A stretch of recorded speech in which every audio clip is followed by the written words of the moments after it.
Bom, enfim, vou compartilhar aqui a tela com vocês.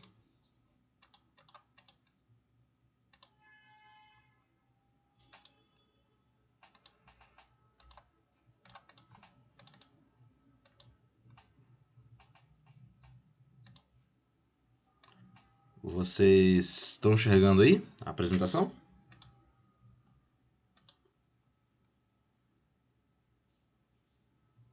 Ah, beleza. Pessoal, então, novamente, bom dia para todo mundo. Vamos ir para mais uma aula de TechMat. Essa aula aqui é uma aula bem longa, né? Então essa é uma das, acho que se eu não me engano, é a única que eu dividi para 2 semanas, porque além de ser longa, ela tem muita informação nova. Então eu conto com a participação de vocês aí para perguntar caso tenha alguma dúvida, caso algo fique confuso, porque essa parte que esse assunto que é um dos principais, né? Se a gente não entende direito isso, muito provavelmente a gente vai ter problema no resto do curso, tá bom? Então, não deixem de perguntar as coisas. Bom, vamos lá. O assunto é propriedades mecânicas dos metais, né? Primeiramente, tem que entender o que é uma propriedade, né? A propriedade, qualquer propriedade de um material, vai ser como que esse material vai reagir a certo estímulo, né? Como é que vai ser a reação dele a certo estímulo?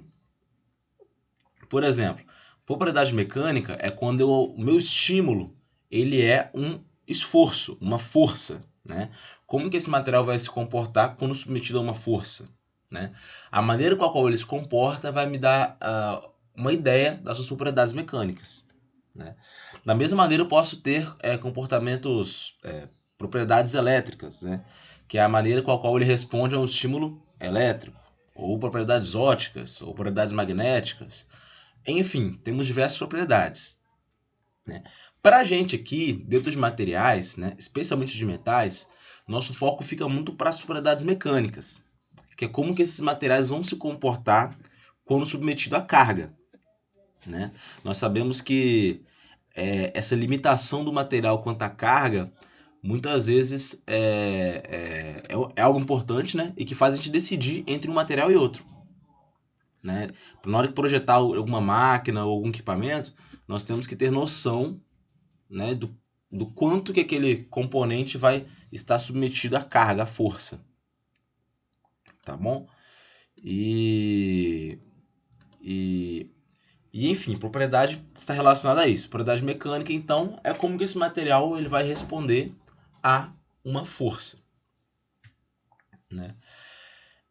O comportamento mecânico do material ele vai ser a relação entre a resposta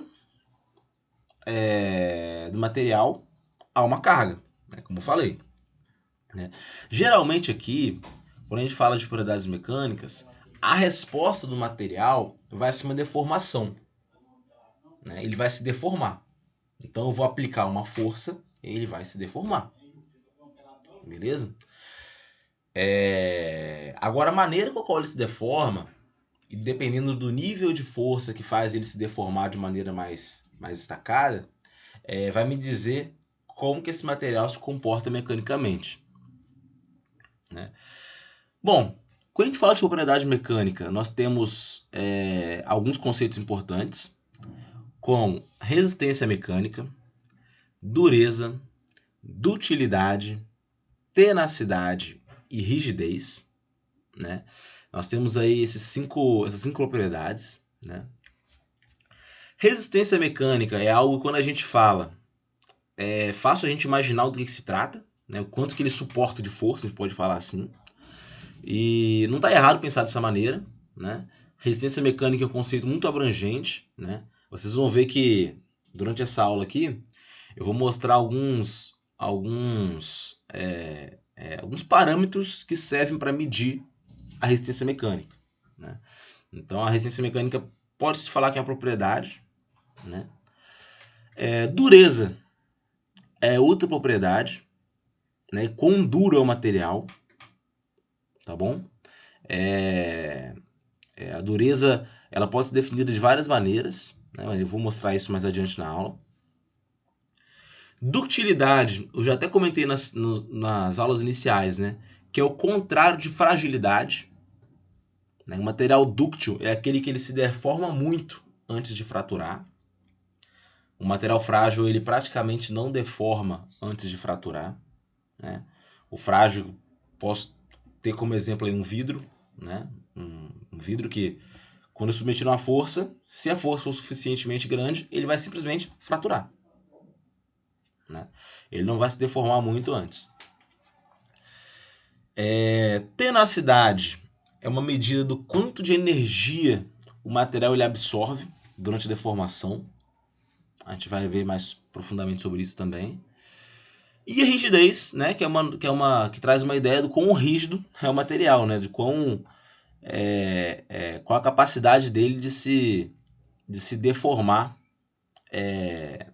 elasticamente, né, de ter aquela deformação parecida com a da borracha, que ele deforma, mas retorna ao seu estado original. Né? A rigidez está mais associada a isso. Né? Aqui nessa aula a gente vai trazer mais profundamente a conceituação dessas propriedades. Né? E também como medi-las. Bom, para medir as propriedades mecânicas, nós temos que fazer experimentos em laboratório. Né? No terceiro ano vocês têm uma disciplina que é a continuidade dessa, né? Que é ensaio dos materiais. Vocês basicamente vão olhar todas as maneiras os principais, na verdade, experimentos que a gente pode fazer em laboratório. Vocês vão aprender a fazer para identificar as propriedades, né? Para medir. Né? Então essa questão de medição fica mais para frente, mas a medição de propriedades é feita através de experimentos. Nós chamamos esses experimentos de ensaios, tá bom? Ensaios mecânicos, né? Que são testes, né? Traduzindo para testes, né? São testes que a gente faz para medir as propriedades, tá bom? Em relação às propriedades mecânicas, nós temos dois tipos de ensaio. Né? Temos ensaios destrutivos e os não destrutivos. O próprio nome já diz, né? O destrutivo é onde minha amostra ela vai ter que ser descartada depois do ensaio, porque ela vai ser destruída. Né? O não destrutivo é aquele onde eu não danifico a amostra. Tá bom? Aqui eu vou falar para vocês daqui a pouquinho do ensaio de tração, que é o ensaio onde a gente vai tracionando a amostra até o ponto que ela se rompe. E vai medindo várias coisas, medindo carga, medindo deformação, e com isso vai medindo as propriedades. Esse é o ensaio destrutivo, porque no final de contas eu rompi a amostra, eu destruí a amostra.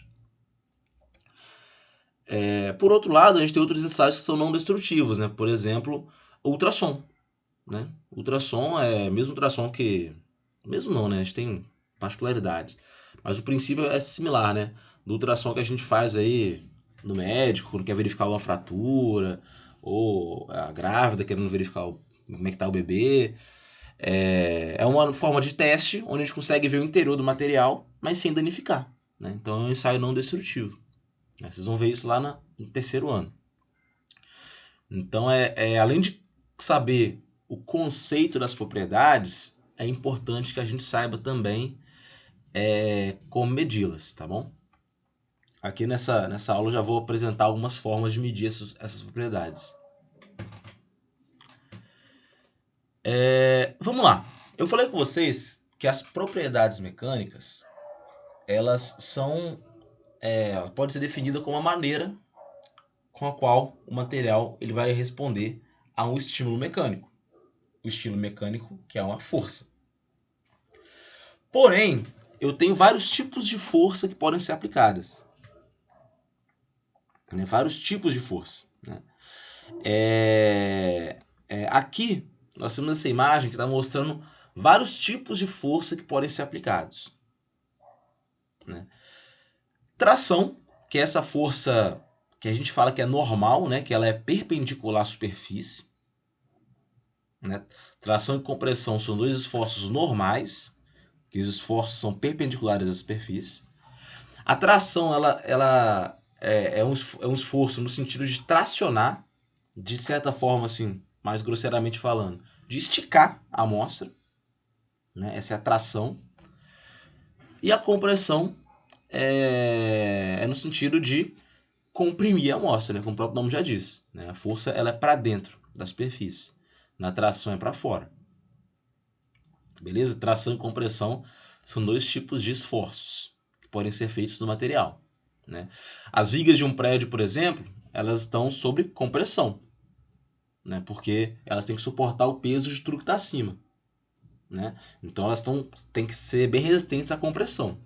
Elas não necessariamente precisam ser resistentes à tração, né?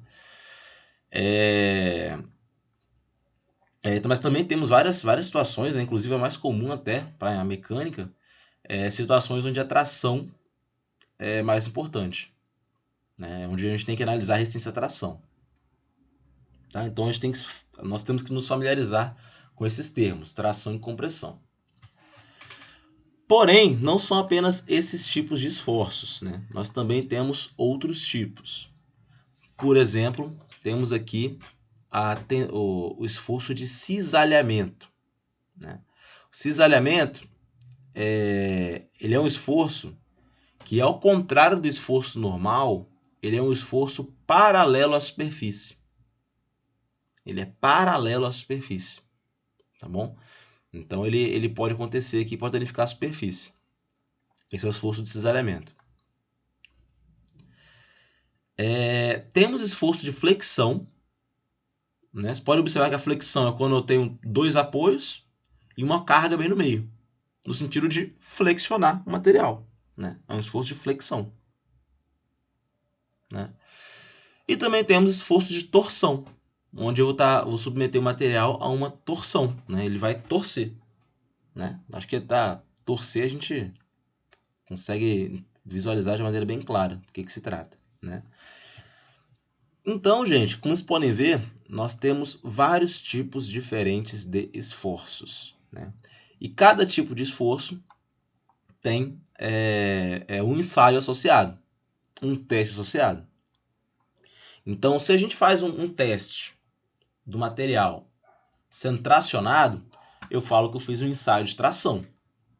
Se eu faço um teste do material sendo comprimido, eu faço um ensaio de compressão, né? Eu também tenho ensaio de flexão, ensaio de torção, né? Eu tenho vários ensaios possíveis, né? Todos esses ensaios, eles vão me dar algumas propriedades mecânicas do material, né?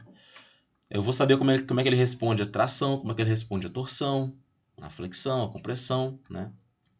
O ensaio de cisalhamento, geralmente, ele vem junto do de torção, tá? Por isso que eu deixei bem separado. Aliás, eu deixei bem sem falar do cisalhamento, né? Porque o ensaio de torção é um ensaio sobre tensão cisalhante, dá na mesma. Mas, enfim, nós temos vários tipos de ensaios, e com esses ensaios diferentes nós temos como definir várias propriedades diferentes, tá bom? Várias solicitações mecânicas diferentes. E aí, é claro que as cargas, elas podem, ao ser aplicadas, podem ser constantes, elas podem ir crescendo, elas podem ir crescendo a velocidades diferentes. Então, as possibilidades dentro desses ensaios são muitas, né? Por exemplo, o ensaio de tração é um ensaio onde eu começo sem carga e eu vou aumentando a carga, aumentando até o ponto que eu tenho a fratura, né? Só que essa velocidade com que a carga aumenta, ela pode variar, né? E aí eu vou ter respostas diferentes. E enfim, eu tenho várias possibilidades dentro desses ensaios. O tempo de aplicação na carga pode variar também dentro dos ensaios. A temperatura do ensaio pode variar, né? É importante que a gente saiba disso, né? Que às vezes o material ele tem um comportamento em certa temperatura, porém tem um comportamento totalmente diferente quando a gente muda de temperatura, subindo ou descendo, né? Esses ensaios, né, que eu estou falando com vocês, né, todos eles são padronizados, né? Por que eles são padronizados, né? A ideia é que quando eu realizo um ensaio de tração, que é o mais comum, o mais famoso de todos, né? Aqui, e outro cientista faz esse mesmo ensaio com o mesmo material lá lá no Japão, o resultado tem que ser o mesmo, né? Se as condições forem as mesmas.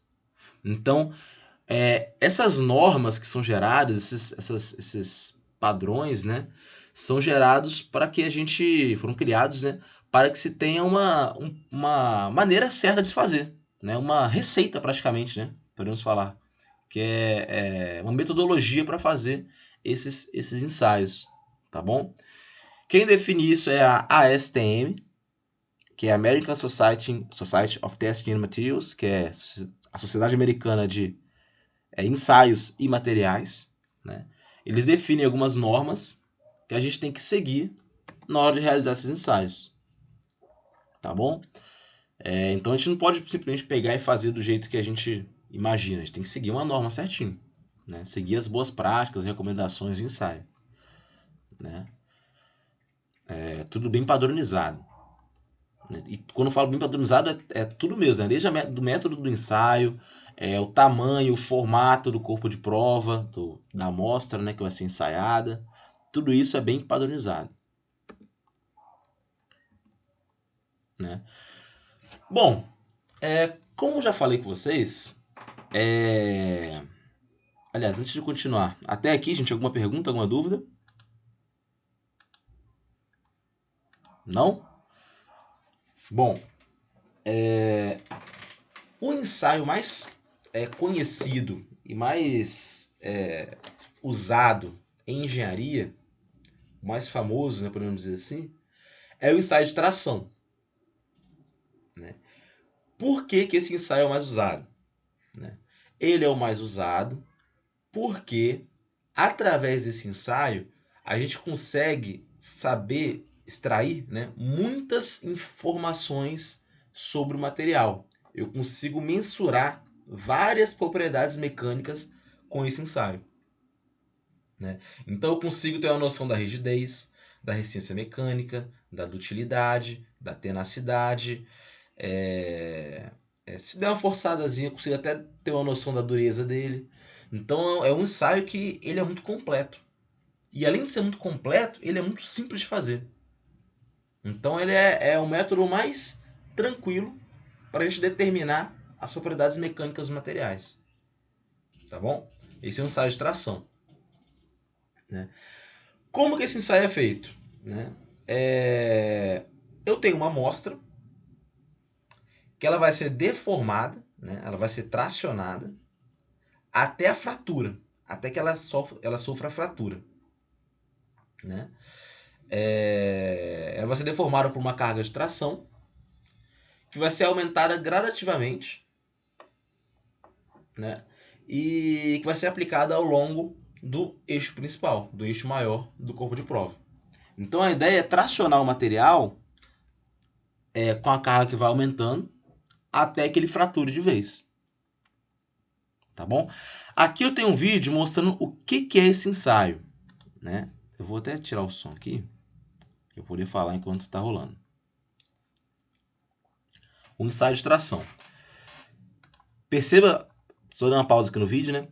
Aqui em cima eu tenho um cabeçote que está prendendo a amostra. Aqui embaixo tem outro cabeçote que está prendendo a amostra, né? Essa parte meio prateada aqui no meio é a amostra, né? Aqui eu tenho um gráfico sendo formado, né? Esse gráfico, como que ele é formado? Eu estou medindo a carga aplicada e o tanto que esse material está esticando. Basicamente só isso, né? Quanto que está variando ali o comprimento dele. Então você pode observar aí, né? Ele está sofrendo tração, está sendo puxado para cima ali, né? O gráfico está sendo desenhado, né? É só para destacar outra coisa. O ensaio, na máquina de ensaio, é basicamente isso. A gente pega a amostra, uma vez que ela está pronta, coloca na máquina e dá o start, dá o play e vai começar a gravar os dados, né? Ele vai começar a puxar a amostra para cima. Vocês podem perceber que agora vai começar um fenômeno interessante aqui nesse ensaio, que é o fenômeno da estricção. O que é isso? Quando puxa para cima, a parte do meio da amostra, né, ela vai começar a ficar mais fina. Né? É um fenômeno que a gente chama também de empescoçamento. Né? Vocês vão observar aí. E aí a fratura vai acontecer exatamente nesse pescoço que vai ser formado. Vocês podem observar que a parte do meio está ficando mais fina. Está ficando cada vez mais fina, até o ponto onde ocorre a fratura. Né? O material ele se rompe. Né? E aí meu gráfico já está formado. E aí vai ser através desse gráfico que eu vou extrair todas as informações sobre as propriedades mecânicas desse material.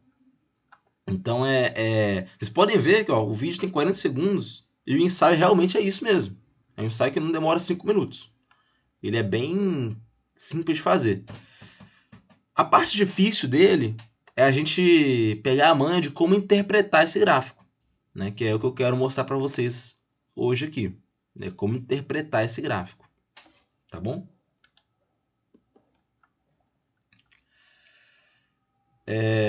Como eu falei, a gente pode determinar várias propriedades mecânicas usando esse ensaio.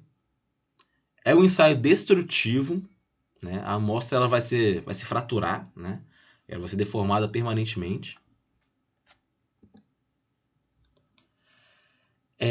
Aquele gráfico formado, ele vai ser um gráfico onde no eixo Y, no eixo vertical, eu vou ter a força, a carga. Né? E no eixo X, que é o eixo horizontal, eu vou ter o alongamento, que é o quanto ele está alongando. Né? Porém, nós não usamos esse gráfico, nós não analisamos o gráfico, né? Usando carga e alongamento. A gente faz uma normalização. Né? A gente pega a carga e transforma em tensão. E pega o alongamento e transforma em deformação. Né? Alguém sabe aí como é que calcula a tensão? Qual é a fórmula?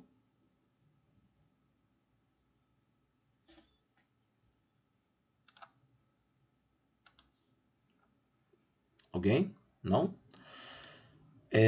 A tensão nada mais é que a carga dividido pela área. A área da seção transversal. Né? Aquela área circular ali da amostra.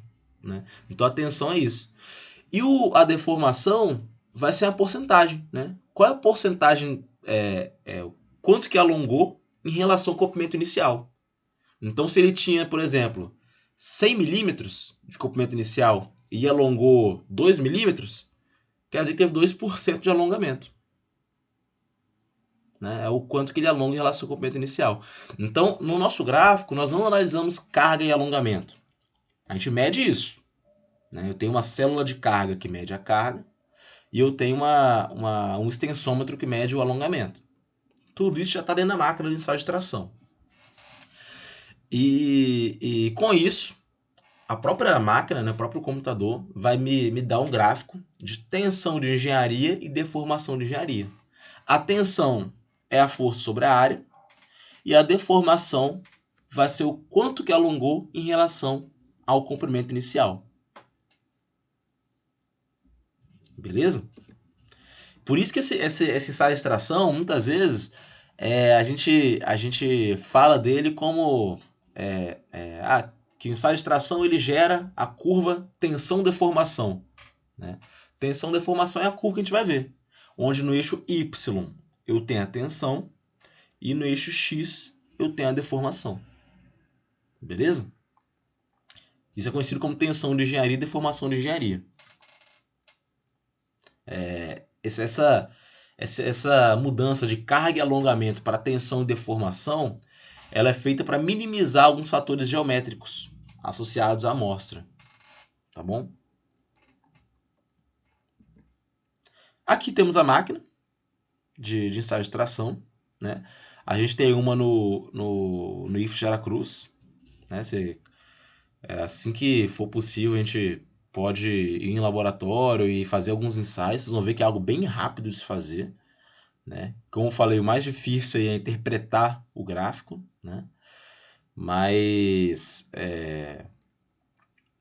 a gente tem aí essa, essa máquina lá. Essa aqui a gente chama de máquina universal de ensaios, porque alguns outros ensaios podem ser realizados nessa mesma máquina.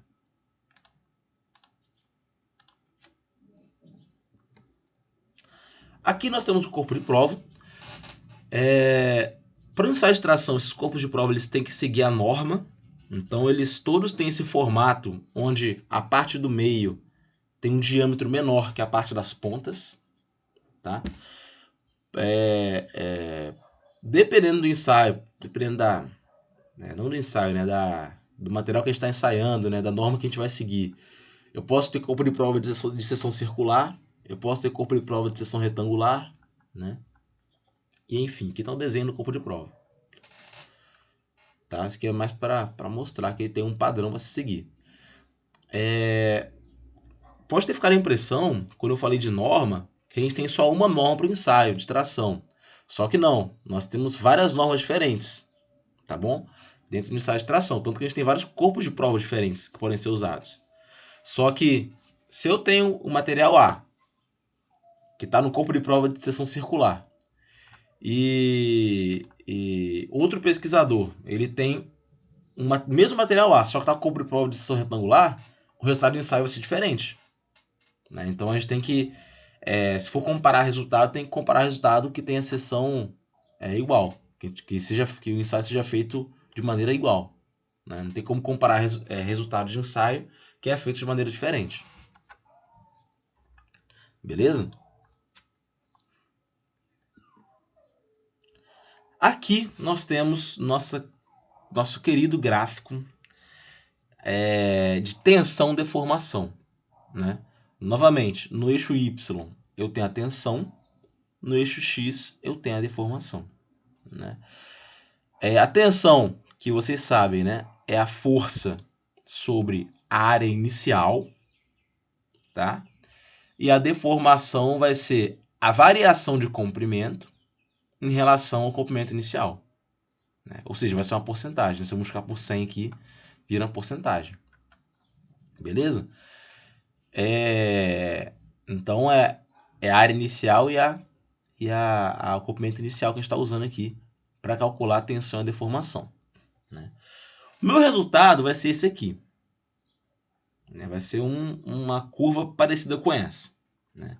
Agora vamos explorar essa curva. Né? O que a gente pode interpretar dela? Primeiramente, vocês podem ver que eu tenho uma parte aqui inicial, que é uma parte onde a curva é uma reta, né? Onde ela tem uma parcela linear aqui. Beleza?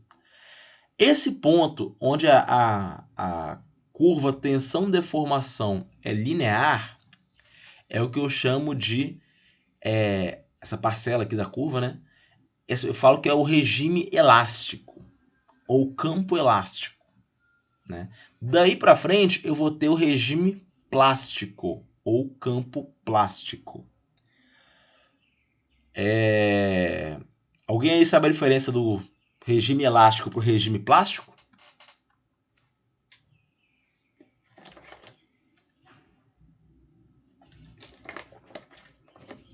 Exatamente isso. Exatamente.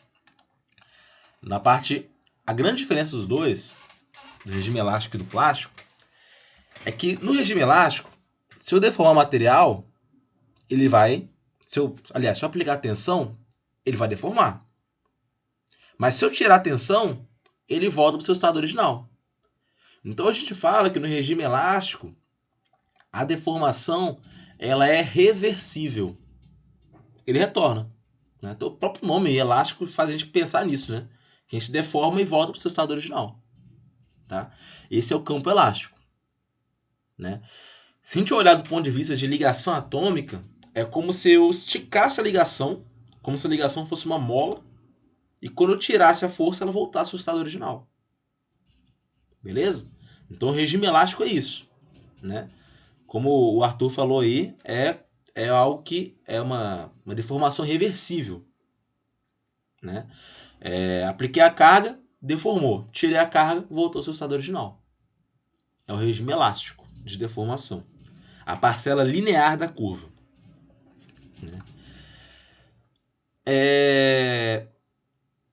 Logo depois dessa parcela linear, vocês podem ver que começa uma parte que é realmente uma curva mesmo, né? A parte mais curvada.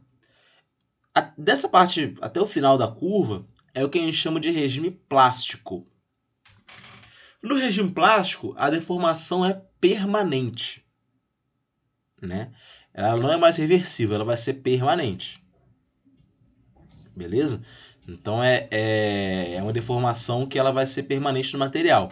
Do ponto de vista de ligação atômica, é como se, em vez de esticar a ligação, é como se eu rompesse a ligação dos dois átomos. Eles não voltam mais aonde estavam antes, né? Então é uma deformação permanente. Beleza?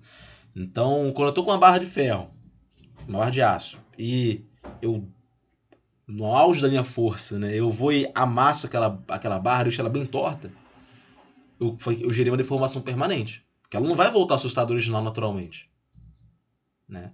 É algo irreversível. Beleza?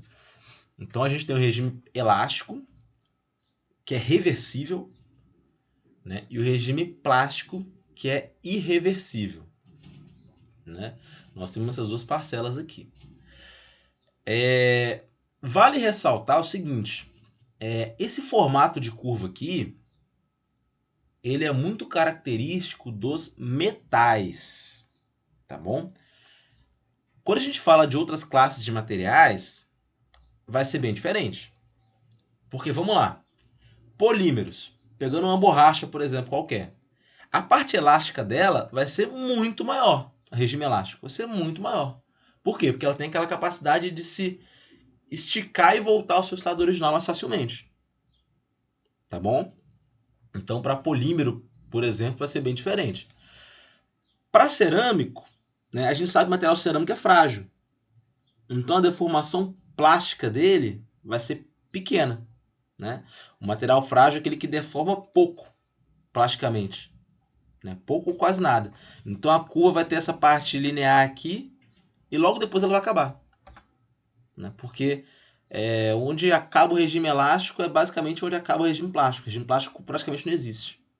Então, a curva vai ser diferente também. Beleza? Vocês podem ver aí que aqui nesse gráfico eu tenho mostrado aqui esse ponto máximo, que eu falo que é a resistência à tração, e esse ponto final aqui, que é a tensão de ruptura. Antes de explicar o que é cada um deles, né, quero abrir um parênteses aqui para explicar o seguinte. O que sempre me perguntam quando eu mostro isso. Professor, você acabou de falar que no ensaio a carga vai aumentando, aumentando, aumentando, aumentando. Só que eu estou vendo aí no gráfico que ela chega no máximo e depois diminui. Então você falou besteira, né? Sempre me perguntam isso. Só acontece o seguinte, gente. Vocês viram no vídeo lá que depois de certo ponto, a parte do meio da amostra começa a ficar mais fina. Eu mostrei isso para vocês no ensaio.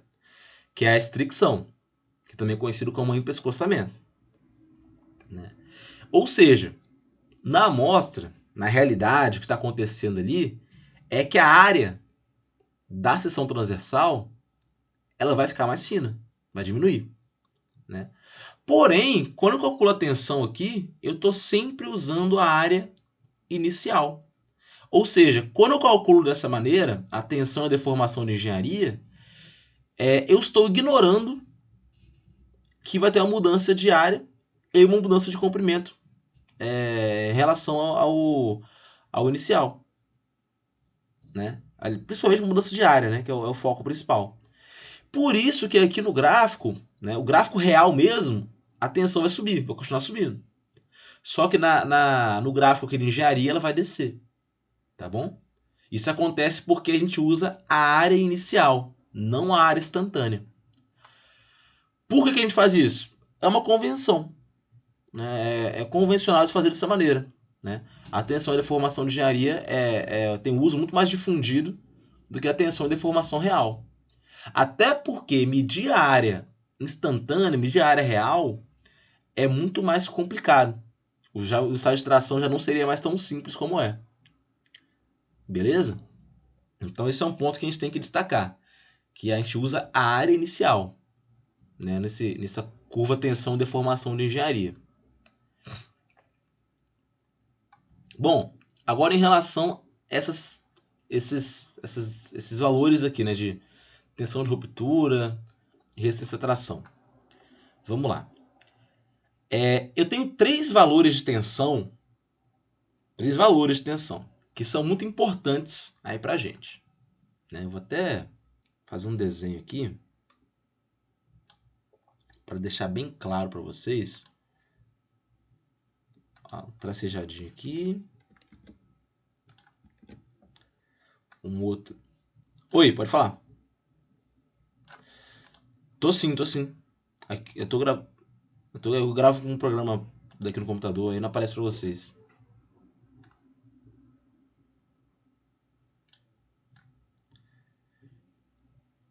Aqui a tensão de ruptura tá quase em cima, né? Deixa eu botar aqui um pouquinho para cima só para diferenciar.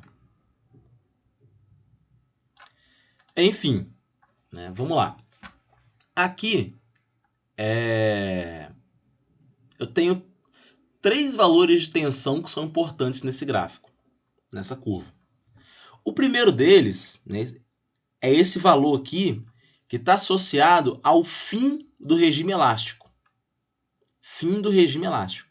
Né? Que nesse caso aqui dá próximo de 3 kN por milímetro quadrado. Né? Esse valor a gente chama de...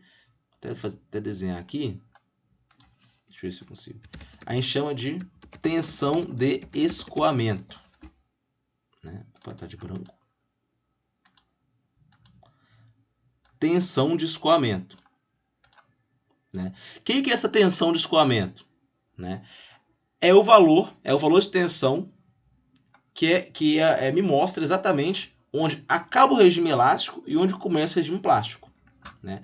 Também é conhecido como tensão limite de escoamento. Né? Ou a gente fala só limite de escoamento mesmo. Tá bom? Esse valor é importante. Né? Então, quando vocês verem em alguma prova ou alguma outra situação, tensão limite de escoamento é o ponto onde começa a deformação plástica. Beleza? É onde termina a parte linear da curva.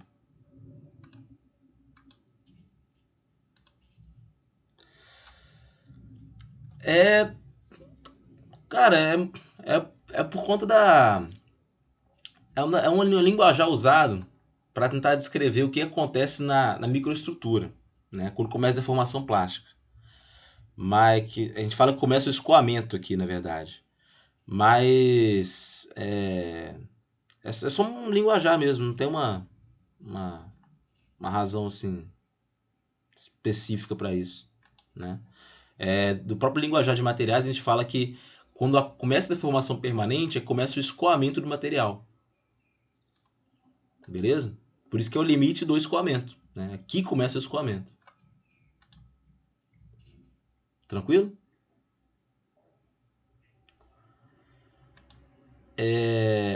Aqui em cima eu tenho outra tensão. Eu tenho outra tensão importante. Né?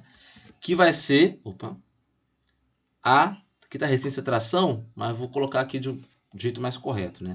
Tensão limite de resistência à tração.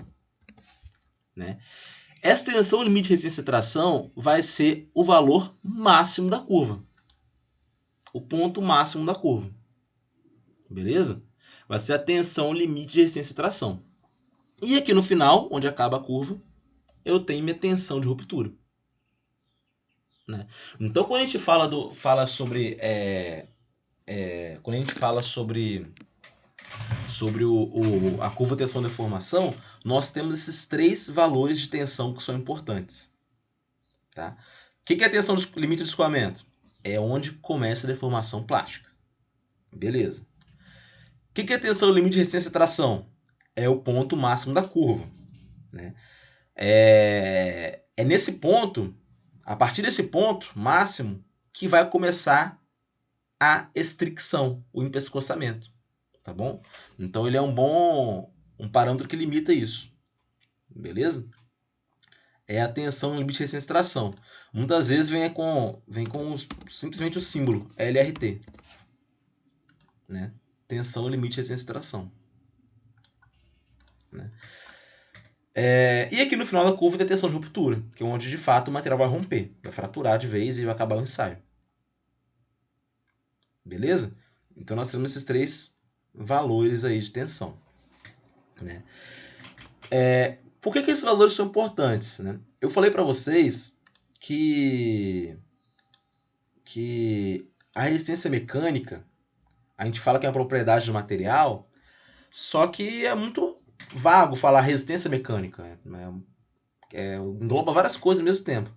Então, muitas vezes, quando a gente fala de resistência mecânica, a gente pode usar o limite de escoamento como indicativo da resistência mecânica. Nós podemos usar o limite de resistência de tração como indicativo da resistência mecânica. E até mesmo tensão de ruptura.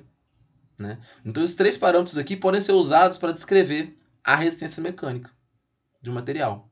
Né? Quanto mais alto o LRT, mais resistente é o material. Né? Quanto mais alto a tensão limite de escoamento, mais resistente é o material também. Né? Então, são parâmetros usados aí. Tá bom? Alguém quer perguntar alguma coisa aqui em relação a esse gráfico?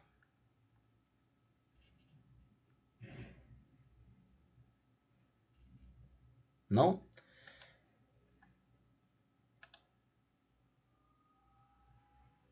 Tá, eu vou esperar um minutinho.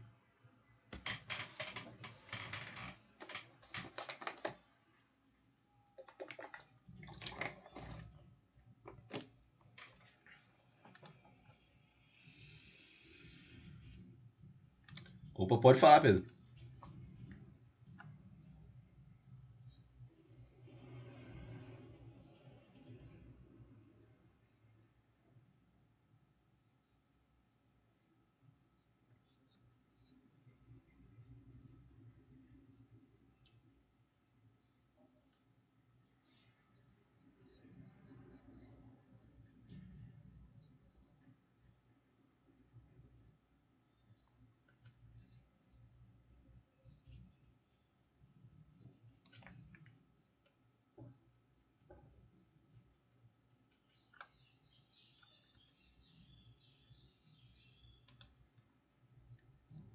Sim, sim, com certeza. Por isso que eu gosto de destacar isso, porque quando a gente vai pegar uma tabela de propriedades, por exemplo, para comparar um material ao outro, nunca vai estar lá resistência mecânica, valor tal. Nunca vai estar assim. Vai estar tensão limite de escoamento, o LRT vai estar lá, né? Provavelmente dureza também vai estar. E a gente vai ter uma noção da resistência mecânica a partir disso. Né? A resistência mecânica é comum a gente falar como se fosse uma propriedade. Né? Até coloquei lá na lista de propriedades antes. Só que, como você falou, Pedro, realmente o que é propriedade mesmo é a tensão limite de escoamento, é o LRT. Né? É dureza, é dutilidade, isso é propriedade. Resistência mecânica é vago, é muito geral falar. Mas é o linguajar, né?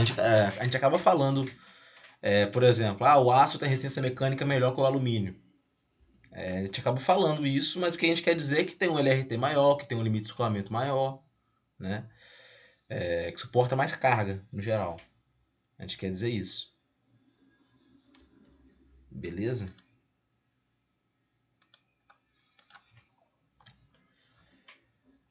Vou seguir adiante aqui então. Né? Esse daqui é o gráfico normal do ensaio de tração. O ensaio de compressão ele vai ser muito parecido com esse. Né? Só que ele não é tão utilizado assim. Né? Ele é utilizado para situações mais específicas. Né? O ensaio de compressão, por exemplo, ele é usado muito na parte da construção civil, né? Para concreto, por exemplo. Onde a gente tem ensaio de compressão que é mais usado. Né? Para materiais mais frágeis, né? Ele costuma ser mais usado. Eu tenho alguns materiais que, quando submetidos à tração, eles são muito frágeis, Mas em compressão, eles têm uma utilidade maior. Né? Eles são mais. Na verdade, eu posso falar que eles são mais resistentes. Né? Um exemplo é ferro fundido. Né? O ferro fundido é um material que ele é muito frágil e pouco resistente em tração. Só que ele é muito, muito, muito resistente quando a gente fala de compressão. Né? Por isso que o ferro fundido geralmente é usado como base de máquinas. Né? Por exemplo, torno mecânico. Não sei se vocês já mexeram no torno mecânico, mas a base dele tende a ser de ferro fundido, ou de uma fresa, qualquer máquina assim da oficina tende a ter uma base de ferro fundido. Mas enfim, o ensaio de compressão ele é muito similar ao de tração, né? Não vou entrar muito no mérito do ensaio de compressão agora, mas o que diferencia ele, basicamente, é que em vez de esticar minha amostra, eu vou comprimir a amostra. Né? Até o resultado é parecido. Né? Vai ser uma contenção deformação onde eu vou vou interpretar os valores. Né? Então é bem parecido mesmo. O descisalamento de torção também é usado em menor escala, né? Quando comparado ao ensaio de tração.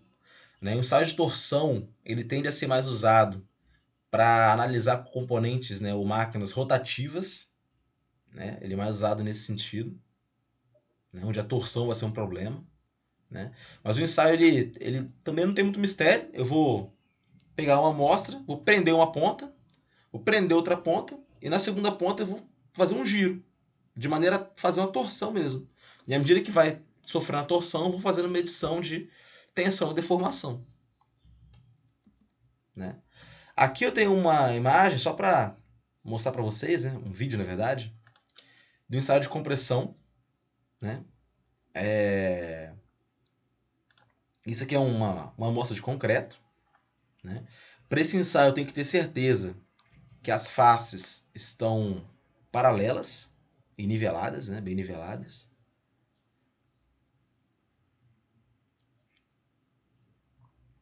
Como vocês podem ver. Aí tem que saber o diâmetro e o, e o comprimento, né, da amostra. Né? Isso está sendo registrado aí.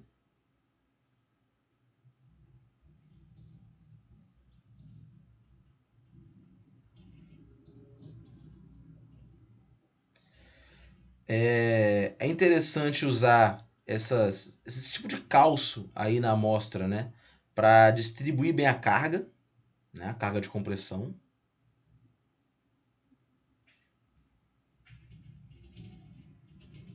E o ensaio começa assim. Né? Pode ver que a carga está aumentando aqui, né? Aqui não está mostrando o gráfico, né? Mas o gráfico ele vai ser gerado depois pelo computador. Mas a ideia é comprimir mesmo o concreto, né? Vocês podem observar que o concreto, por mais que a carga vá aumentando, ele se mantém íntegro, né? Vocês vão observar que daqui a pouco vão começar a surgir umas rachaduras nele e em alguns pontos vai começar a descascar, meio que descamar o concreto, que é um sinal de que ele está perdendo sua resistência, ele está perto de romper de vez.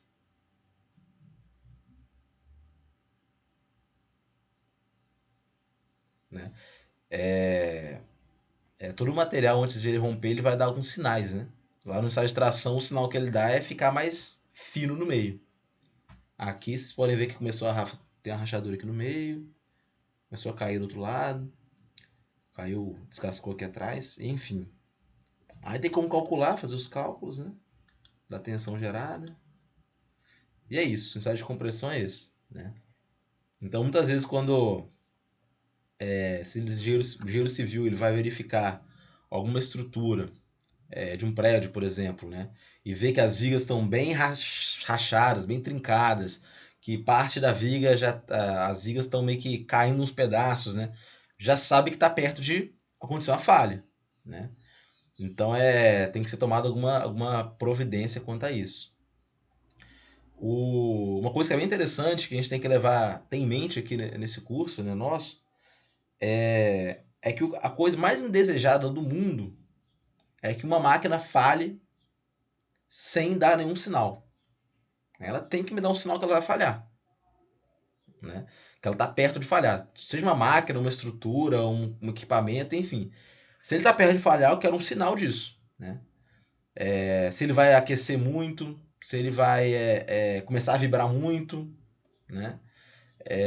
Tem que ter um sinal que vai falhar, né? Se não tiver um sinal, a falha acontece de maneira repentina. E falha repentina geralmente é perigoso, né? Pode ter várias, podem ter vítimas e etc. Várias consequências ruins, né? Eu sei que, falando de falha, né? Acho que há uns 2 meses atrás, em Vila Velha, não sei se alguém viu reportagem, que a piscina de um prédio caiu, né? Ou seja, foi uma falha totalmente repentina, né? Pelo menos a princípio, eu não sei exatamente o que aconteceu, né? Não vi laudo, não vi nada, mas foi uma falha completamente repentina, ninguém esperava aquilo, né? Isso quer dizer que ou a manutenção foi mal feita, ou houve um erro de projeto, ou estava um erro de montagem mesmo, né? Enfim, a falha repentina é a pior falha que existe, né? Se tem alguém lá na piscina na hora, ele ia cair junto.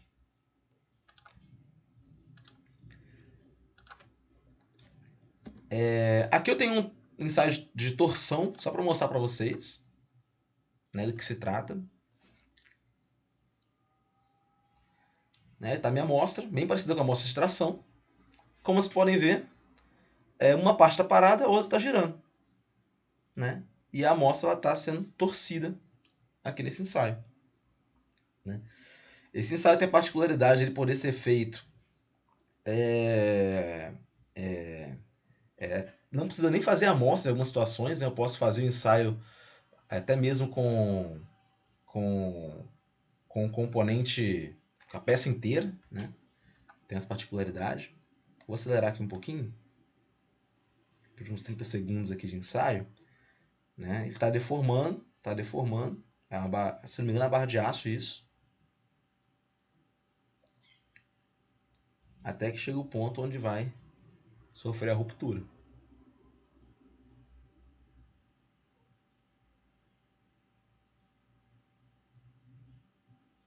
Aqui pode ver que começou a aparecer aqui bem no meio a rachadura que já mostra que rompeu o material.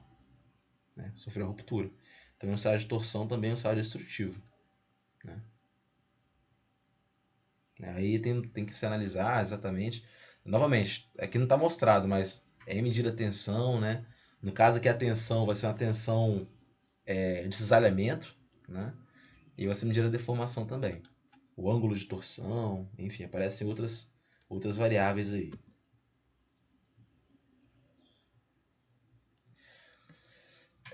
Bom, agora voltando ao ensaio de tração, né? Que a gente estava falando. Aqui muitas coisas que tá aqui nesses próximos slides eu já falei para vocês. A deformação elástica, que é aquela parte inicial, que é a reta no início da curva, né? Ela é a deformação reversível, né? Nessa parcela aí, a deformação ela vai ser proporcional à tensão, né? Até porque ela é uma reta, né? Então a gente pode falar que são proporcionais. Numa escala atômica, vai ser um alongamento nas ligações, como eu falei com vocês. Né? Nessa parte elástica, acontece o seguinte. Como eu falei, a tensão e a deformação são proporcionais. Então eu posso relacionar as duas com uma constante de proporcionalidade. É uma reta, né? A equação de uma reta geralmente é y igual a uma constante vezes x. Né? Mais alguma coisa, né? Que tem um coeficiente linear e um coeficiente angular. Vocês já devem ter visto isso já em geometria analítica, não? Mas enfim, gente. Então eu consigo relacionar a tensão e a deformação usando um parâmetro, né? Que é esse valor de E aqui. Né? O que é esse valor de E? Né? Esse valor de E é o que a gente chama de rigidez. Né? Então a inclinação dessa reta inicial aqui, eu posso falar que é rigidez. Né? Se eu pegar e traçar aqui, né? Pegar aqui, ó, esse ângulo. Opa, nossa senhora, desenhei tudo errado. Deixa pra lá esse desenho. Se eu pegar esse ângulo aqui, calcular a tangente dele, né, que vai ser a tensão sobre a deformação, eu vou ter a rigidez do material. A rigidez que também é conhecida como módulo de elasticidade, que também é conhecida como módulo de Young, né? É a rigidez do material. Me dá uma noção do quão rígido ele é. Beleza? Então a rigidez, gente, que pode ser encontrada, né, matematicamente pela lei de Hooke, é uma propriedade, né, do material importante, né? E ela é definida apenas no regime elástico. Isso é extremamente importante, gente. Porque às vezes, em algumas provas, eu coloco de pegadinha um valor de tensão e deformação já que na região plástica. E pergunta a rigidez, né? Aí o aluno, inocente, vai lá e calcula. Tensão dividido pela deformação vai ser a rigidez. Pau. Só que tá errado. Na região plástica não existe rigidez. Rigidez está definida apenas na região elástica. Beleza? Rigidez vai ser vai ser calculada dessa maneira aqui. Vai ser a tensão sobre a deformação. Né? Se eu passar a deformação para o outro lado, tensão sobre a deformação. Vai ser a rigidez, meu valor de E. Beleza? Essa é a rigidez do modo de elasticidade. É uma propriedade do material. Né? Do ponto de vista atômico, a gente pode entender a rigidez como o seguinte, como uma... eu falei que eu posso ver as ligações como se fossem molas, né? Então, no comportamento elástico, essa mola ela estica e ela volta. Né? A rigidez pode ser a constante da mola, de certa forma, posso falar isso. Né? Você deve lembrar lá da física, né, que calcular a força da mola. F igual kx. Né? Aqui eu posso falar que o F é a tensão, né? E o x, que é o quando distende a mola, é a deformação. Né? O K é paralelamente aí a rigidez. Né? Então é só fazendo uma analogia para mostrar para vocês que tem uma lógica. Né? A rigidez ela está definida dessa maneira. E novamente, rigidez é um parâmetro, uma propriedade muito importante no material. Né? Extremamente importante. A rigidez muitas vezes limita um projeto. Né? Limita o projeto. É o valor de rigidez. Né? Bom, como eu disse para vocês, a rigidez ela pode fazer uma analogia, né, com a constante da mola. Né? Então, eu estou associando a rigidez, vocês perceberam que eu associei muita ligação atômica. Né? Por quê? Porque a única coisa, o único parâmetro que vai influenciar na rigidez vai ser a ligação atômica. Né? Então, por exemplo, um material cerâmico, né? Ele tem ligações iônicas, a gente viu isso lá atrás. As ligações iônicas são as mais fortes. Né? Então o material ele vai ser muito rígido. Né? Exatamente porque as ligações são mais fortes. Né? Os átomos estão muito fortemente ligados entre si. Então, para romper essa ligação, eu preciso de muita energia. E aí a rigidez vai ser muito grande. Né? Para os materiais cerâmicos. Para polímeros, por outro lado, tem ligações covalentes, que tendem a ser mais fracas. Né? Por isso eles são menos rígidos. Né? Para vocês terem ideia, um aço, por exemplo, ele tem 210 gigapascal de rigidez, mais ou menos. Enquanto uma borracha pode ter 0,3 de rigidez, gigapascal, né? E rigidez vai variar, né, de material para material. Né? É muito comum a gente ver rigidez também, gente, como módulo de elasticidade. Só que eu particularmente gosto de chamar de rigidez, que faz mais sentido. A gente pensa em rigidez, já sabe o que está falando, né? Que é quão rígido é o material. Né? Quão rígido é esse material. Né? Que a gente tem a lei de Hooke para definir a rigidez. Né? Aqui vocês podem ver que esse gráfico de tensão de deformação ele está mais dividido, né? Ele tem mais partes aqui. Vamos a isso. Né? Primeiramente, tem divisão entre região elástica e região plástica. Isso já falei com vocês. Né? A transição entre a região plástica e elástica, vocês podem ver que eu tenho um limite de proporcionalidade, o limite de elasticidade e o limite de escoamento. Né? Na maioria dos livros, né, ou em apostilas, vocês vão ver que eu tenho, além desses 3 limites, tem o limite elástico também. Esses 4 limites, eles são definidos como uma tentativa de se encontrar ali onde exatamente começa a deformação plástica. Né? Eu posso inventar um critério e falar, a deformação plástica começa quando acaba a proporcionalidade aqui na curva. Aí eu tenho o limite de proporcionalidade. Ou a deformação plástica começa quando eu tenho 1%, 0,1% de deformação permanente. Aí eu posso definir aqui outro limite. Enfim, cada um desses limites ele define o fim da deformação elástica de uma maneira diferente. Né? E tem vários deles, né? Só que, como vocês podem ver aqui, um está muito perto do outro. Né? Num gráfico real, isso aqui é muito difícil a gente saber onde que está cada um, porque eles todos estão muito perto. Então a gente usa como uma fronteira ali, a transição de elástico para plástico, nós usamos a tensão limite de escoamento. É o nosso padrão. Beleza? É a tensão limite de escoamento. Tá? Então, muito embora a gente tenha vários limites aí, todos eles são muito próximos e o mais comum é usar o limite de escoamento. Então, a gente fala que a deformação plástica começa no limite de escoamento. Beleza? Mas estejam cientes que tem outros limites aí que a gente pode calcular. Né? A tensão limite de escoamento é essa daí, então. É onde começa de fato a deformação plástica. Né? Aqui você pode ver que tem a região de escoamento, né? Que acho que o Arthur perguntou mais cedo, né? Que é onde a gente tem o início da deformação plástica, né? Que é um valor aqui constante. Na prática, esse valor aqui ele é muito, muito pequeno, essa região de escoamento. Então, esse patamar horizontal que tem aqui, ele é muito pequeno. Né?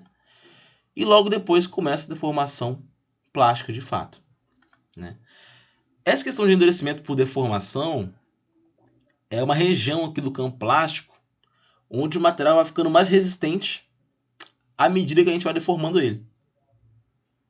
Né? É um fenômeno que acontece, que a gente chama também de encruamento. Né? Não vou entrar muito nesse mérito agora, porque a gente vai ver isso lá para frente. Já está com muita informação a aula de hoje. Mas é uma região que temos aqui.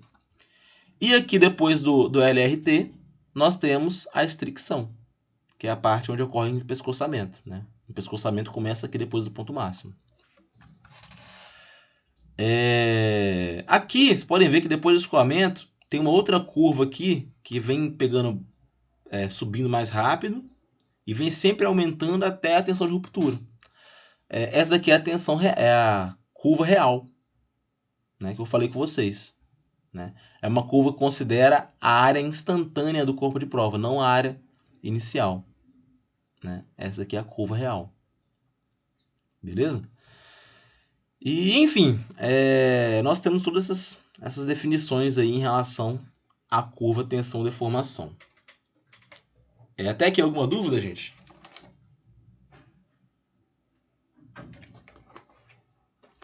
Não? Então vamos lá. Deixa eu dar uma olhada aqui no chat, que às vezes alguém pergunta e eu não vejo. Não. Bom, repetindo. A rigidez mecânica, né, é o módulo de elasticidade, ou módulo de Young. É aquele valor de... Vou colocar aqui, ó. O valor de E. Né? Vou colocar aqui logo depois de rigidez, senão você pode confundir depois. O valor de E. Como eu falei, é possível associar o módulo de elasticidade a forças da ligação atômica. Né? Então, a rigidez, gente, ela independe da estrutura. Se a estrutura é CFC, se ela é CCC, se ela é... Enfim, se o grão é grande, o grão é pequeno, isso não vai mudar em nada na rigidez. A rigidez só depende da ligação atômica, da natureza das ligações atômicas. Tá bom? Então tenham isso em mente. A rigidez é uma propriedade física que independe da microestrutura do material. Né? Vocês vão ver aqui que a maioria das propriedades elas dependem muito da estrutura. Dependem bastante, são bem dependentes. Só que a rigidez, especialmente, ela não depende da estrutura. Por isso, muitas vezes, ela nem entra tanto como uma propriedade mecânica. Entra mais como uma propriedade física da matéria. Mas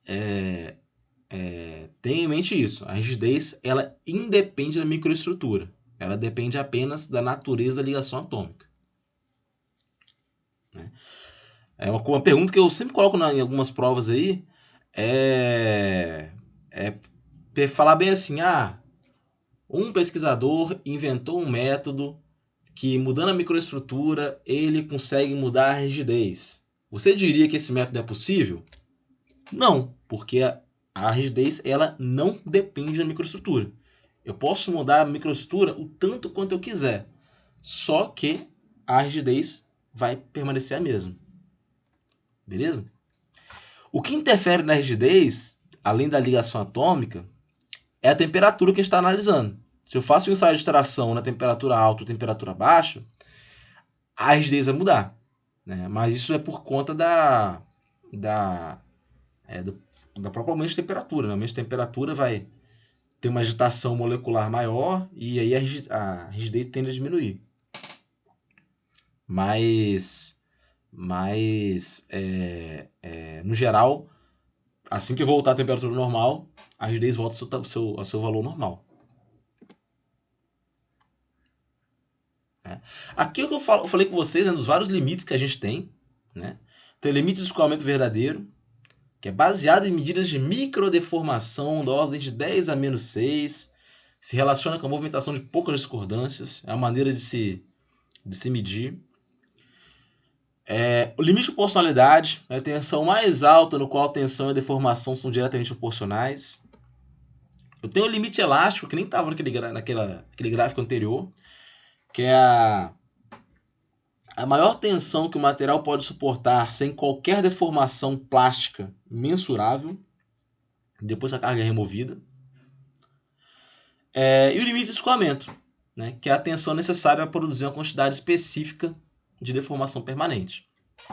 Então, mais uma vez, gente, nós temos essas 4 definições, né, desses 4 limites. Né?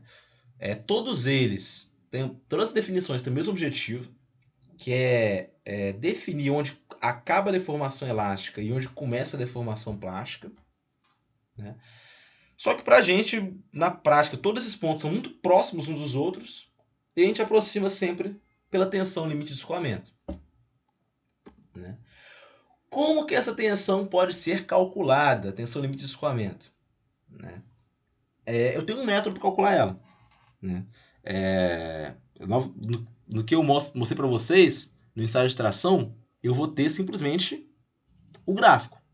Né? Agora, calcular a tensão de escoamento, ela já é outros 500. Né? Como eu calculo? Né? Primeiramente, eu vou ter a parte inicial do gráfico aqui. Né? Vocês podem ver a curva aqui de vermelho.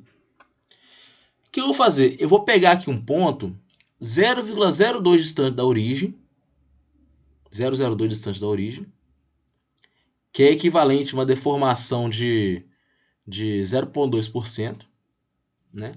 E vou traçar uma reta paralela à parte linear da curva, que é essa reta preta aqui. Né? Eu tracei essa reta. O ponto onde essa reta encontra a curva é a tensão limite de escoamento. Beleza? Então, novamente, como eu calculo? Eu pego 0,002 aqui de deformação, traço uma reta paralela à parte linear da curva e o ponto que se encontra aqui é a tensão limite de escoamento. Né? A gente fala que a tensão limite de escoamento, muito embora aqui pareça que ela está distante desse valor de P aqui, está tudo muito perto. Né? Então ela é uma aproximação muito boa para o limite onde de fato começa a deformação plástica. Beleza? Então, mais uma vez, como calcula a tensão limite de escoamento? Eu pego 0,002 de deformação. A partir desse ponto, eu traço uma reta paralela à parte linear da curva. E o ponto nessa reta traçada encosta na curva é a tensão limite de escoamento. Beleza? Isso é algo convencionado. Isso foi definido dessa maneira. Tá bom? É a tensão limite de escoamento. Que é exatamente o que está definido aqui, ó. É a tensão necessária para produzir uma pequena quantidade específica de deformação permanente. Né? Essa quantidade é bem pequena mesmo. E a gente usa a tensão limite de escoamento como uma maneira de se definir onde começa e onde termina onde começa o regime plástico e onde termina o regime elástico. Né? Bom, tem alguns materiais que eles têm a curva de tensão de deformação desse jeito aqui da direita.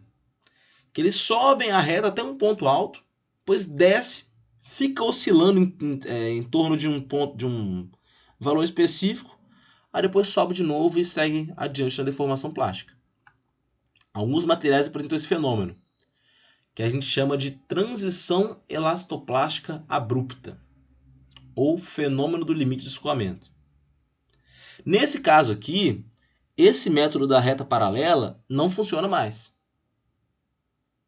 Então a gente pega esse valor baixo aqui, onde ela baixa aqui, e fala que isso é o limite de escoamento. Tá bom? Esse é o limite de escoamento, o valor mais baixo aqui. Eu tenho o limite de escoamento superior e inferior. A gente usa o inferior como o limite de escoamento, né? Não preciso traçar reta nenhuma. Então, se vocês pegarem alguma curva que tem esse formato, é para calcular dessa maneira. Beleza? Alguém aí não entendeu como é que se calcula o limite de escoamento?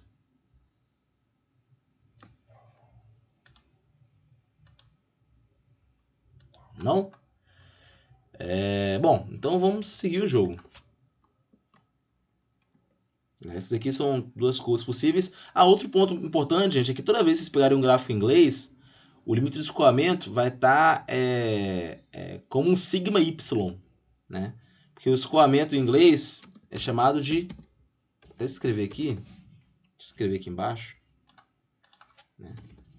Só para vocês verem, né? Chamado de yield. Então, sempre vem sigma com y embaixo. Quando vocês verem isso, seja em tabela, seja, enfim, em qualquer lugar, saibam que esse é o limite de escoamento. Né? Em português, geralmente vem como sigma LE, que é o limite de escoamento. Mas em inglês é sempre sigma Y.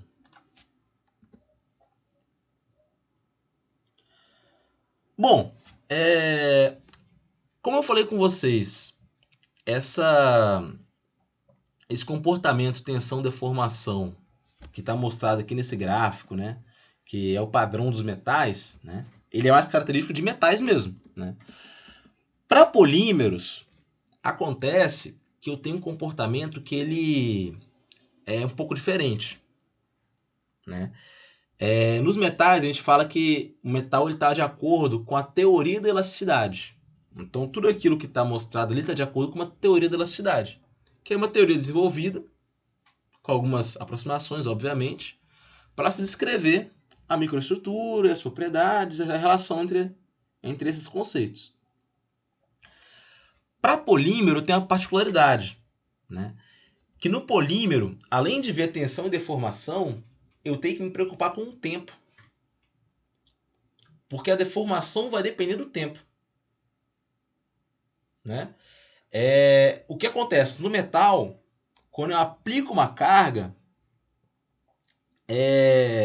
imediatamente ele deforma. E quando eu tiro aquela carga, ele volta imediatamente ao seu estado original. Né? Esse é um metal, acontece essa elasticidade normal dele. Só que os polímeros são materiais anelásticos, né? Ou também chamados de viscoelásticos. Né? Por quê? Quando a carga é aplicada, ele pode demorar um tempo para se deformar. E quando eu retiro a carga, ele demora um tempo para voltar ao seu estado original. Então a gente fala que essa anelasticidade é um comportamento elástico dependente do tempo. Beleza? Então é mais voltado para polímeros, né? Para os metais, isso aí geralmente é desprezado. Outro ponto que deve ser levado em consideração na curva tensão-deformação é o coeficiente de Poisson, né? Vamos lá. Aqui tem uma ótima maneira de se mostrar isso, né? Olha essa parte azul aqui, mais maciça aqui, esse comprimento inicial azul, né? É uma amostra como é que ela tá de início, certo? Só que quando ela é tracionada, ela tende a ficar mais comprida, né? E perder área, né? Como vocês podem ver, ela vai ter uma variação de uma deformação lateral e uma deformação na direção aqui do eixo, na direção da aplicação da força, né? Então no ensaio de tração, minha amostra, quando eu aplico quando ela é tracionada, a tendência é que ela reduza de área e aumente de comprimento. Ela vai esticar, de fato, né? Mesmo que seja um metal, ela estica pelo menos um pouquinho. E eu tenho uma forma de se relacionar matematicamente essa deformação que acontece na lateral, que é na área, com a deformação que acontece no comprimento. Essas deformações se relacionam através desse valor de Vzinho aqui, que é o coeficiente de Poisson, né? Que é a deformação numa direção dividida pela deformação na outra direção. Vai ser o coeficiente de Poisson. Beleza? A mesma coisa acontece quando ocorre compressão, né? Só que na compressão, a ideia é que o material, quando ele é comprimido, ele perde altura e ganha largura. Eu consigo relacionar essa perda de altura com esse ganho de largura, né? Usando Poisson também. Usando o coeficiente de Poisson. Então é uma maneira matemática de se calcular isso. Tá? De se comparar a deformação no eixo Y e no eixo X. Beleza? Geralmente para os metais, esse valor está aproximadamente em 0,3. Né? Mas é algo a se calcular. Beleza? Algo que, dependendo do material, pode mudar um pouco. Outra maneira de se colocar o Poisson em equação é nessa expressão que está aqui do lado. Né? O E é a rigidez, que eu já mostrei para vocês. O Vzinho é o Poisson. E o G é o que a gente chama de módulo de cisalhamento. O que é isso? É a mesma coisa que a rigidez, só que é a rigidez que é obtida no ensaio de torção. Né? No ensaio de torção, em vez de ter a rigidez mecânica E, eu tenho uma rigidez G, né, que a gente chama de módulo de cisalhamento. Então, posso relacionar o comportamento dele em tração com o comportamento desse material em torção através do coeficiente de Poisson. O que é bem interessante. Né? Isso é o que está escrito aqui nesse slide. Né?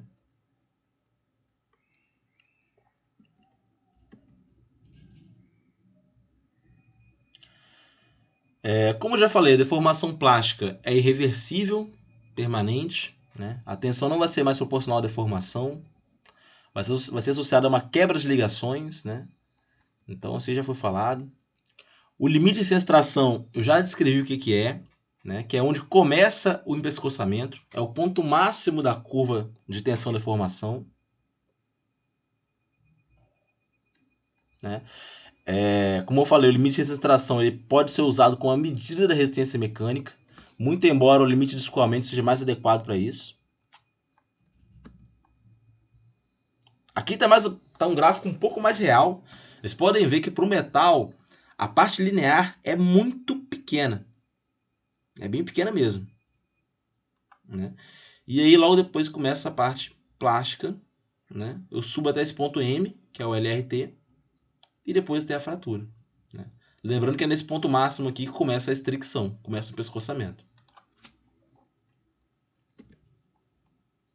Né? E, gente, para fechar a aula de hoje, eu vou falar para vocês sobre ductilidade. O que é a ductilidade? A ductilidade, o conceito correto dessa grandeza, dessa propriedade, é o grau de deformação plástica suportado até a fratura. É o quanto que esse material vai suportar de deformação plástica até fraturar. Então você pode ver que esse material aqui, desse ensaio, dessa curva aqui, ó, o ponto de escoamento é mais ou menos aqui. Ele deforma plasticamente, ó, isso tudo aqui, ó. Ou seja, do escoamento até a fratura, eu tenho aqui um longo caminho. Deforma muito. Né? Ou seja, é um material muito dúctil. Né? Então é o quanto que esse material suporta de deformação plástica até a fratura. Né? Quando tem pouca deformação plástica, o material é frágil. Quando tem muita, ele é dúctil. Né? Só que para medir a utilidade, a gente não fala que a utilidade é 5, a utilidade é 10. Não tem como medir a utilidade dessa maneira. Né? A gente usa dois parâmetros. Né? A gente usa o alongamento percentual e a redução percentual de área. Né? Que basicamente é o quanto que o material está variando em comprimento, né? A porcentagem da variação dele em comprimento, que é o alongamento percentual. E embaixo aqui tem a redução de área, que é o quanto que diminuiu a área dele percentualmente. Né? Então são duas maneiras de se medir a dutilidade. Então, muitas vezes aparecem algumas tabelas onde aparece lá, para o material X, vai aparecer o limite de escoamento, vai aparecer o LRT e vai aparecer o alongamento. Então você tem que ter a noção de que quando aparece alongamento, eu sei quanto maior for aquele alongamento, mais dúctil é o material. Então aquilo é uma medida da utilidade. Tá bom? É um parâmetro bem importante no que se refere aí ao ensaio de tração. Né? Então, ó, mais uma propriedade que a gente pode identificar. Ó. No ensaio de tração simples, eu já falei da resistência mecânica, já falei de rigidez e agora da utilidade. Beleza? Né? Aqui está muito claro, né? Só de olhar os dois gráficos, né? As duas curvas, né? A azul e a vermelha. Tá claríssimo o que é frágil e o que é dúctil. Né? O frágil, ó, ele tem a parte elástica aqui e logo depois, pum, falha. É o azul. O vermelho não, o vermelho ele tem a parte elástica, depois ele deforma muito antes de fraturar. Então é a parte vermelha. Tranquilo? É material dúctil e material frágil. Eu posso medir a dutilidade e fragilidade só de bater o olho no gráfico. Né? Bati o olho e já sei qual que é mais frágil e qual que é mais dúctil. Né? E aí, eu posso definir dois tipos de fratura. Né? Porque o material que ele é dúctil, ele vai fraturar de um jeito. E o material que ele é frágil, fratura de outro. Né? O material dúctil, quando ele fratura, ele sofre muita deformação plástica antes de fraturar. Então, na superfície de fratura, aquela parte de onde quebrou mesmo o material, vai estar cheio de ranhura, vai estar muito irregular. Né? Vai estar algo bem deformado mesmo. Né? Inclusive, nesse tipo de fratura, o formato é do tipo taça-cone. Vou mostrar a imagem daqui a pouco, que vocês vão ver o que tem a ver taça-cone com a fratura dúctil. Né? A fratura frágil, ao contrário. Ela acontece de uma vez só. Né? Acho que todo mundo aí, em algum momento da vida, já viu o vidro quebrado. Você vê que a superfície onde fratura, onde fraturou, é muito liso. Né? Porque não tem deformação plástica nenhuma ali antes de fraturar. Né? Então a superfície de fratura é muito lisinha. Né? A fratura ela acontece muito rápido, né? De uma vez só, bem repentino. É fratura frágil. Né? Aqui tem os três tipos, né? Aliás, os dois tipos, né? Em azul, a fratura frágil. Vocês podem observar que onde o material rompe, está bem liso. Né? Aqui na esquerda tem a fratura dúctil. né? Que perceba que tem muita deformação aqui até acontecer o rompimento. E aqui na parte do meio, eu tenho a fratura moderadamente dúctil, né? Onde ela não é tão dúctil assim. Mas mesmo assim, eu tenho uma superfície de fratura bem rugosa aqui na parte interior. Bem irregular. Beleza? Aqui tem dois exemplos, né? Aqui na esquerda é a fratura dúctil, né? A gente fala que é taça cone, porque um lado fica parecido com uma taça, o outro lado fica parecido com um cone. Né? Aqui talvez não esteja tão evidente, mas é o nome que se dá a esse tipo de fratura. Só de bater o olho a gente vê que aconteceu muita deformação plástica antes de fraturar. Então o material é bem dúctil. E aqui na direita é o contrário. É uma fratura frágil. Né? Praticamente não houve deformação plástica antes de fraturar. Tá tudo lisinho aqui. A superfície de fratura tá bem uniforme. Né? É até interessante, gente, que tem uma parte aí da engenharia de materiais, podemos dizer, que é investigar a fratura. Né? O material um equipamento vai fraturar e aí vai ser levado para um laboratório onde vai ser feita uma investigação da fratura. Uma das primeiras coisas a se fazer é olhar a fratura no microscópio e ver se ela foi uma fratura dúctil ou frágil. Né? Se ela tiver uma superfície muito lisa, é porque ela foi frágil. Se tiver uma superfície mais rugosa, é porque ela foi dúctil. Né? E isso já começa a ser um primeiro indicativo de qual pode ser a natureza daquela fratura, por que ela aconteceu. Né? Então essa análise de fratura é bem importante. Beleza? Inclusive, gente, aqui tá, só para terminar, aqui tá exemplificando o que acontece na fratura dúctil, né? Começa um pescoçamento, vão surgindo microvazios aqui no interior do material. Esses microvazios vão se juntar, formando um vazio maior, que vai dar início às trincas, que aí vai dar início à fratura aqui, né? Nesse sentido. Beleza? Essa aqui é a fratura dúctil. Outro ponto importante se falar sobre essa questão de fratura é o seguinte. Aqui, muitas vezes, nessa disciplina, eu falo de fratura e de falha. Né? Eu vi que perguntaram aqui no chat, eu já tô acabando já, tá, gente? Hoje eu estendi um pouquinho porque realmente é uma aula bem grande. Qual a diferença de fratura e falha? Fratura é quando o material se rompe. Ele se rompeu. Isso é fratura. Tem fratura dúctil e fratura frágil. Beleza? Então fratura é isso. Né? Se ele só está empenado, se ele tá torcido, não é fratura, não fraturou. A fratura é quando ocorre o rompimento. Né? Falha é outra coisa.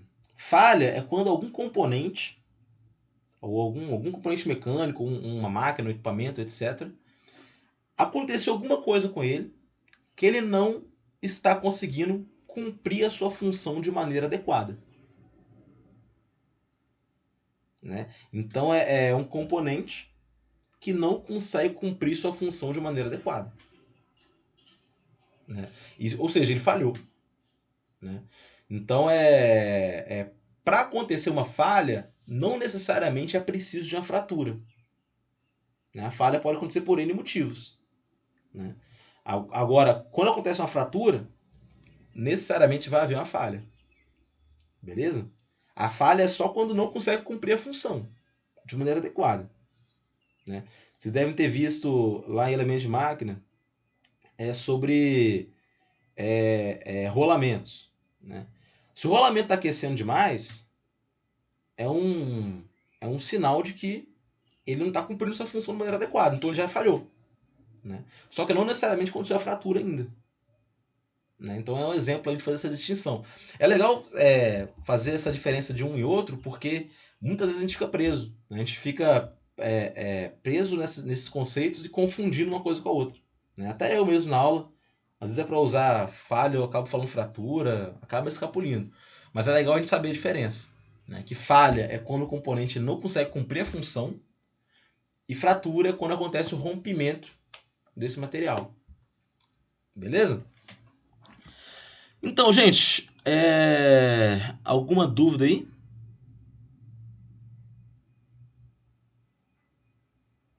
Agora que eu vi que o Pedro perguntou se podia repetir, mas agora eu não sei o que é que ele estava falando.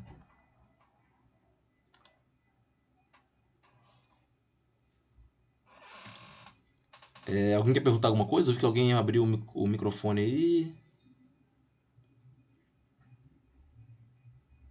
Não? Se quiser perguntar, pode perguntar, Pedro. Aproveita aí que a gente tá no finalzinho aqui e pode perguntar. Como eu falei com vocês, tem algumas aulas que vão ficar bem grandes e outras que vão ser mais curtas, né? Essa daqui é uma daquelas que vai ser bem grande. Aí na semana que vem, gente, eu vou finalizar essa aula, tá? Falar o restante dos slides que estão faltando. E vai ser a nossa última aula antes da prova. Então eu recomendo que, caso vocês tenham alguma dúvida, vocês tragam na aula que vem, a gente pode discutir, né? Que vai ser a última aula antes da prova, então é bom que a gente discuta essas, é, essas dúvidas de vocês, tá? Apesar de que a prova tende a ser bem tranquila, eu não costumo abusar muito, né? Mas é importante que vocês sanem todas as suas dúvidas. Estou encerrando a